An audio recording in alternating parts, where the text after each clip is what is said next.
Hello, my name is Sarah. Today I will be presenting my project on the cognitive effect of English French bilingual education on children aged 6 to 12 from home where neither English or French is the native language. In today's world, many children grow up speaking a third language at home, especially in immigrant family. At school, they often learn both English and French as new language. Why is this important? Because bilingualism has been linked to stronger thinking skills like working memory and cognitive flexibility, which are key to problem solving and learning. Most research looks at children who speak one of those language of the school language at home, but less is known about kids learning both language as new. Understanding this helps teachers support them better in class.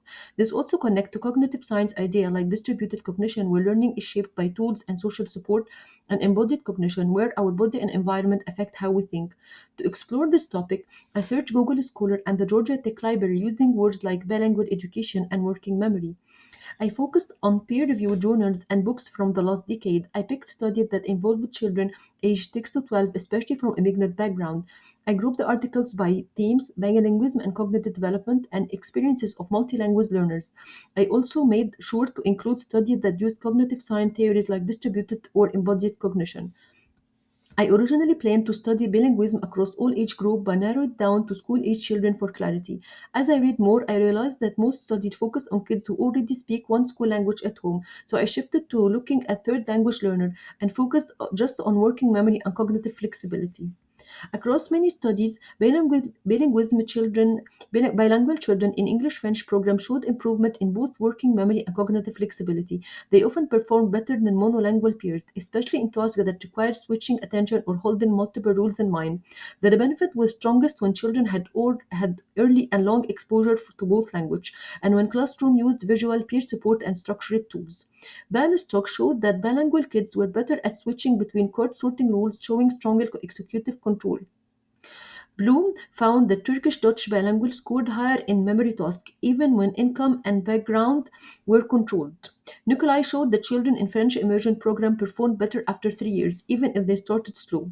This finding aligned with distributed cognition, showing how tools, peers, and the learning environment support cognitive development.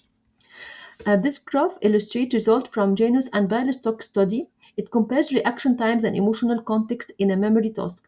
Note that bilingual kids blue are slower, especially in the harder to back trials, but their performance remains stable across emotions. This suggests that they are strategically managing their resources, slowing down to stay accurate. It supports our argument that bilingual learning enhances executive function like working memory and cognitive flexibility, even in emotionally challenging situations.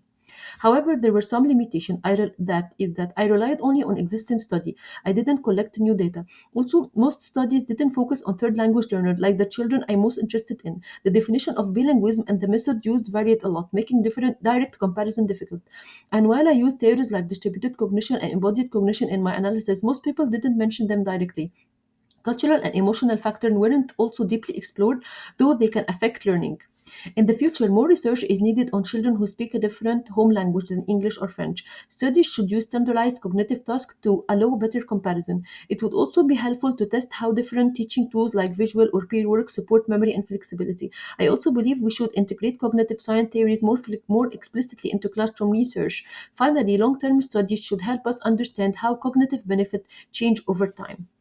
To sum up, bilingual education can enhance working memory and cognitive flexibility, especially when children are supported with tools, peers, and inclusive teaching. Third language learners might face more challenges at first, but they catch up and even surpass their peers with the right environment.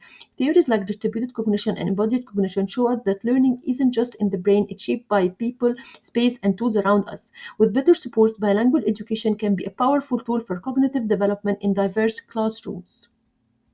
Thank you.